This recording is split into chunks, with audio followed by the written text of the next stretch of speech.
Friends வணக்கம். இன்னைக்கு கார்த்திகை தீபம். கார்த்திகை தீபத்துக்கு இன்னைக்கு நம்ம வீட்டில் என்ன ஸ்பெஷல்னா, இங்கே வாங்க. நான் இந்த பாருங்க, ஓலை கொழுக்கட்டை தான் நம்ம ஊரில் ரொம்ப ஸ்பெஷலாக செய்வாங்க. எங்கள் அம்மா எங்களுக்கு செஞ்சு தருவாங்க கார்த்திகை தீபத்தப்போ. அதே மாதிரி ஓலை கொழுக்கட்டை இன்றைக்கி நான் செய்யலான்னு இருக்கேன் ஃப்ரெண்ட்ஸ். இங்கே பாருங்கள், அதுக்கு நான் 4 கப்பு பச்சரிசி, இது ஈர மாவு தான், மிக்சியில் அரைச்சி வச்சுருக்கேன். அதுக்கு தேவையானது என்னென்னா, அரை மூடி தேங்காய், 50 பைத்தம்பருப்பு எடுத்திருக்கேன். இந்த பாருங்க, ஒரு 5 காணும் ஏலக்காய், இது வெல்லம் கருப்பட்டி. நான் இந்த கொழுக்கட்டைக்கு இப்போ இந்த பைத்தம்பருப்பை நான் வறுத்துக்கிடுறேன் ஃப்ரெண்ட்ஸ். பச்சை வாசனை போகிற அளவுக்கு நம்ம கொஞ்சம் வறுத்துக்கிடணும்.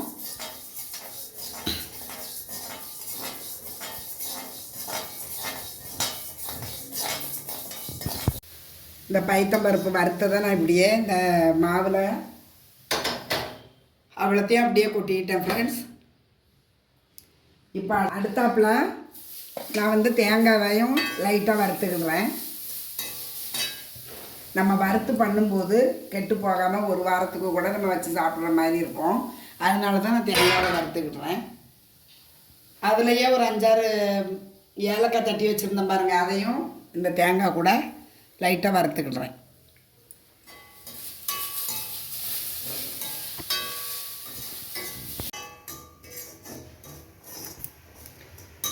தேங்காய் போட்டுட்டு ஃப்ரெண்ட்ஸ், இதை நான் இந்த மாவு இருக்குது பாருங்கள், இந்த மாவு பைத்தம்பருப்பு அதுலேயே நான் அப்படியே அவ்வளோத்தையும் தேங்காயும் வறுத்து போட்டுட்டேன் ஃப்ரெண்ட்ஸ்.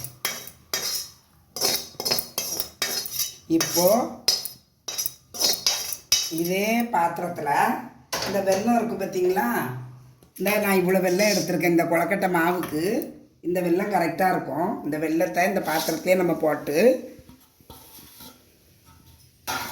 இந்த சின்ன டம்ளருக்கு 1 டம்ளர் தண்ணி ஊற்றுறேன். இதை நம்ம கொஞ்சம் பாகு மாதிரி காய்ச்சணும். ஏன்னா மாவு பச்சை மாவு பார்த்தீங்களா, கூட கொஞ்சம் ஊற்றிக்கிடலாம். இந்த பச்சை மாவுக்கு வெல்லத்தை நம்ம அப்படியே போட்டோம்னா மாவு ரொம்பவும் தண்ணி மாதிரி ஆயிரும், இலக்கம் கொடுத்துரும். அதுக்காக இந்த வெல்லத்தை நான் பாகு மாதிரி காய்ச்சிக்கிறேன் ஃப்ரெண்ட்ஸ். நல்லா கரையணும். சரி, நான் கரைச்சி இதை அப்படியே எடுத்துக்கிட்டேன். இப்போ ஸ்டவ்வை ஆஃப் பண்ணிடலாம். ஆஃப் பண்ணிவிட்டு இதை எடுத்து வச்சுருக்கேன் பார்த்தீங்களா, இதில் கொஞ்சம் கல் அந்த மாதிரி இருக்கும். அதனால் இதை ஃபில்டர் பண்ணி இதில் ஊற்றணும். இந்த மாவை நான் ஒரு கரண்டியில் நல்லா விரவிக்கிட்டேன். இந்த பாருங்க, தேங்காய், இந்த பைத்தம்பருப்பு, ஏலக்காய் எல்லாமே இதில் நல்லா மிக்ஸ் ஆகிட்டு, இப்போ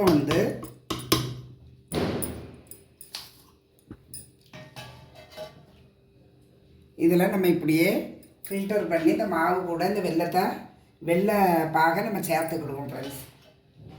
சேர்த்துட்டு மாவு கட்டி ஆகிற வரைக்கும் நம்ம இந்த வெல்லத்தை ஊற்றிக்கிடணும்.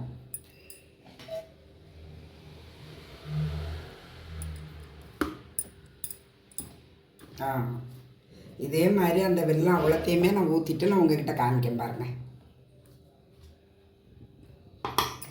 இங்கே பாருங்கள் ஃப்ரெண்ட்ஸ், மாவு இந்த கொழுக்கட்டைக்கு ரெடி ஆகிட்டு இப்படி தான் இருக்கணும். இந்த மாவு ரெடி ஆகிட்டு இதை நம்ம அப்படியே எடுத்து வச்சிடலாம். இப்போ பனை ஓலையை நம்ம எப்படி கட் பண்ணுறதுன்னு பார்ப்போம்.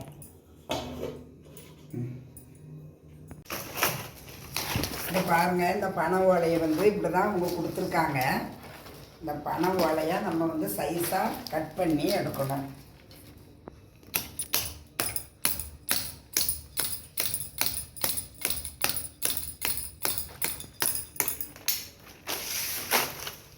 அப்போல்லாம் இந்த மாதிரி பனை ஓலையில் கொழுக்கட்டை செஞ்சு சாப்பிட்றத நம்ம ஊருக்காரங்க, நம்ம தாத்தா ஆச்சி எல்லாரும் எப்படி கண்டுபிடிச்சிருக்காங்க பாருங்கள்.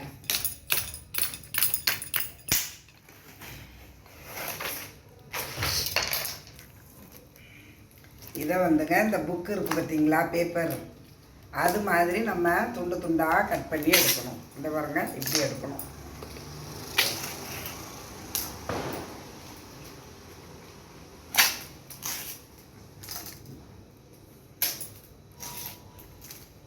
ஓலை வந்து கொஞ்சம் சின்ன ஓலையாக இருக்குது. அதுக்கு தகுந்த மாதிரி தான் நம்ம மாவு வச்சு கட்ட முடியும். சரியா? இருங்க வரேன்.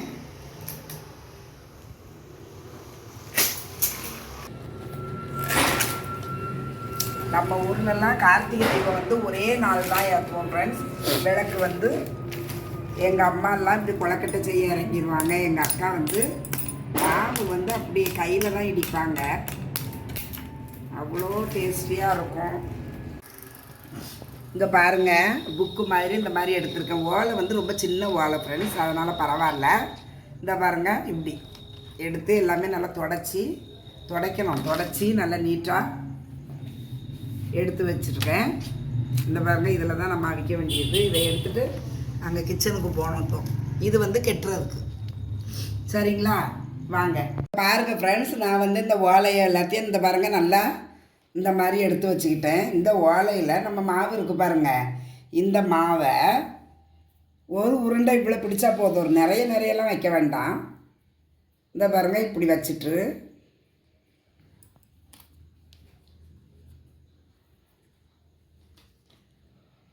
இந்த பாருங்கள், இதை வந்து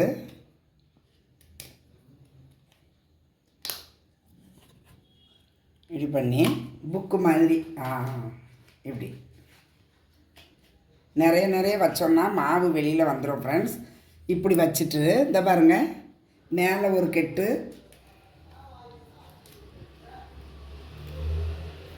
இப்படி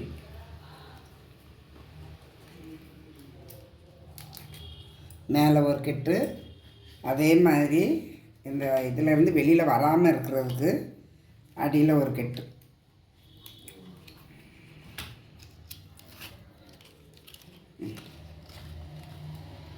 இங்கே பாருங்கள், இப்படி தான். இதை இப்படியே இந்த தட்டில் நான் எல்லாத்தையுமே இந்த மாவு அவ்வளோத்தையுமே இதே மாதிரி எடுத்து வச்சுட்டு இந்த பாருங்கள், ஒரு வாழையை இப்படி எடுத்து இந்த மாவை உள்ளே வச்சுட்டு ஃப்ரெண்ட்ஸ், இங்கே பாருங்கள், இன்னொரு வாழையை எடுத்து அப்படியே க்ளோஸ் பண்ணிடணும். அவ்வளோதான். க்ளோஸ் பண்ணிவிட்டு இந்த இருக்குது பார்த்திங்களா இந்த நார், இந்த நாரை வச்சு நம்ம ஒரு முடிச்சு ஒன்று போட்டுக்கணும். கொஞ்சம் டைட்டாக அந்த மாவை விட்டு ஓலையிலேருந்து மாவு வெளியில் வராமல் இருக்கணும். அவ்வளோதான். இதே மாதிரி இந்த கெட்டி வச்சுருக்கேன் பாருங்கள். இதே மாதிரி இந்த தட்டில் இருக்கிற மாவு அவ்வளோத்தையும் இந்த ஓலையில் வச்சு நான் எல்லாத்தையும் கெட்டிட்டு அடுத்த ஸ்டேஜ் என்னங்கிறத நான் சொல்கிறேன். நான் வந்து அந்த மாவு எல்லாத்தையுமே இந்த ஓலையில் இப்படி அழகாக கெட்டி ஒரு தட்டில் எடுத்து வச்சுருக்கேன். இப்போ வந்து இந்த கொழக்கட்டையை நம்ம அவிக்கணும். அவிக்கிறதுக்கு இந்த பாருங்கள், நான் வந்து இட்லி பானையை எடுத்து வச்சுருக்கேன். அதில் தண்ணி ஊற்றி வச்சுருக்கேன். ஸ்டவ்வை ஆன் பண்ணிக்கிட்டு இந்த இருக்குது பார்த்தீங்களா இந்த ஓலை, இதை அவ்வளோத்தையுமே வெட்டி இந்த தண்ணியில் போட்டுடணும் ஃப்ரெண்ட்ஸ். நாங்கள் இட்லி பானையில் நான் வச்ச தண்ணி வந்து நல்லா கொதிக்க ஆரம்பிச்சிட்டு இந்த இதுக்கு மேலே நான் வந்து தட்டு வச்சுக்கிடுவேன். அது வந்து பானைன்னா அதில் வந்து ஒரு வேறு தட்டு மாதிரி போட்டு பண்ணுவாங்க. வேறு தட்டு மாதிரி வச்சு இந்த கொழக்கட்டையெல்லாம் வைப்பாங்க ஃப்ரெண்ட்ஸ். நான் வந்து இட்லி தட்டு மேலேயே நம்ம வந்து இதை வச்சுருக்கோம் பாருங்கள். இந்த கொழக்கட்டை புக்கு மாதிரி தான் இருக்குது. இதை ஒன்றொன்னையாக நம்ம வந்து இந்த மாதிரி அடுக்கி வச்சு அப்படியே மூடியை போட்டு அடிச்சிடலாம் ஃப்ரெண்ட்ஸ்.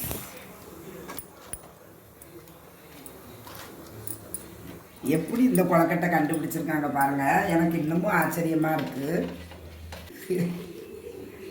நான் எல்லாமே இதிலே அப்படியே வச்சுட்டு அப்படியே மூடிடலாம் ஃப்ரெண்ட்ஸ். ஒரு 10 நிமிஷம் கழித்து பார்ப்போம்.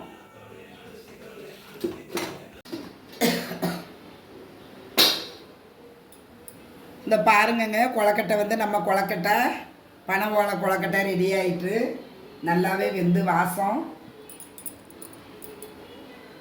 ஓலை வாசம் ரொம்ப சூப்பராக இருக்குது ஃப்ரெண்ட்ஸ். இங்கே பாருங்கள், நான் ஸ்டவ்வை ஆஃப் பண்ணிட்டேன்.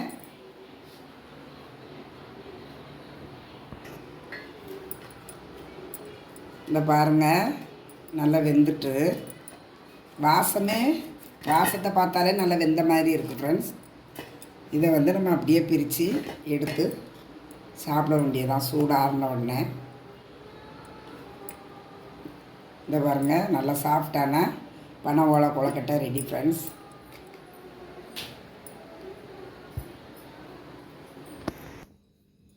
இந்த பாருங்கள் ஃப்ரெண்ட்ஸ், பனை ஓலை கொழுக்கட்டை இன்றைக்கி நான் வந்து செஞ்சது.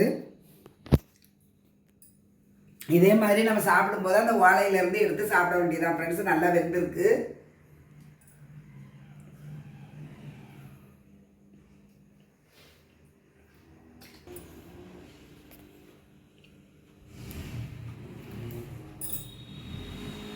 பாருங்க, இது பச்சை மாவுங்கிறதுனால டேஸ்ட் ரொம்ப அருமையாக இருக்குது. வெல்லமும் தேங்காய் வறுத்து போட்டிருக்கேன், ஏலக்காய் பருப்பு எல்லாம் கலந்ததுனால இந்த கொழுக்கட்டை வந்து ரொம்ப டேஸ்ட்டாக இருக்குது ஃப்ரெண்ட்ஸ். நீங்களும் இதே மாதிரி செஞ்சு பாருங்கள். பனை ஓலை கொழுக்கட்டை ரொம்ப டேஸ்ட்டாக இருக்குது ஃப்ரெண்ட்ஸ். இன்றைக்கி கார்த்திகை தீபத்துக்கு நான் வந்து பனை ஓலை கொழுக்கட்டை தான் செஞ்சேன். உஷாம்மா சேனலில் பிடிச்சிருக்கிறவங்க லைக் பண்ணுங்கள், ஷேர் பண்ணுங்கள், கமெண்ட் பண்ணுங்கள். Thank you, bye. வேறு ஒரு வீடியோவில் மீட் பண்ணுவோம்.